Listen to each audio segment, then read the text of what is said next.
another delicious food, sinigang na bangus sa miso. Yummy! Hi! Welcome back to my channel. Nakikita niyo ba to? Ito ay sinigang sa miso. One of my favorite Filipino food. Tikman natin.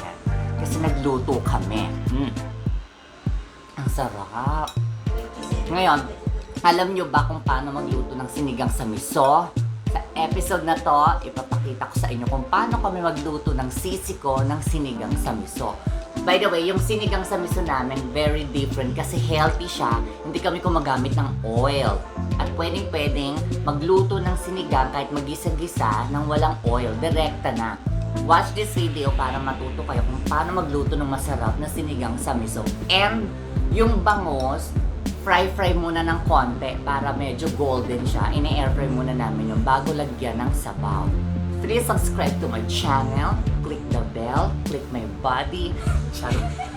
Subscribe na kayo sa channel ko. Feel free to comment and also watch my YouTube Shorts videos at mag-comment na rin kayo sa community post ko. Okay? Enjoy my video and also watch my other recipes, travel vlogs dito sa aking beautiful body and channel. Okay? Sarap ng sinigang, grabe. Enjoy my video!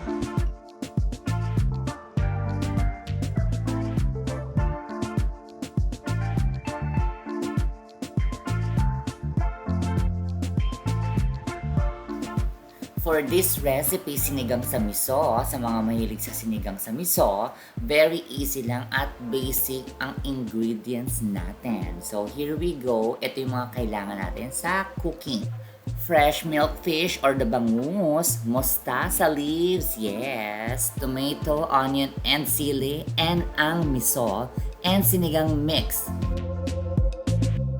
I-air fry muna yung bangus or prituhin for 20 minutes basta maging golden brown na siya.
Yes, after mailagay ang lahat ng sangkap, it's ready. Sa mga gustong mas masabaw, you can add more water para yun yung pinaka-soup niya, or you can add pampalasa like paminta or whatsoever. It's up to you, pero ito yung basic na ginagawa namin para sa mas masarap na sinigang na bangus sa miso. Don't forget to subscribe to my channel, click the bell, and feel free to comment na rin, and also share your experience cooking sinigang sa miso.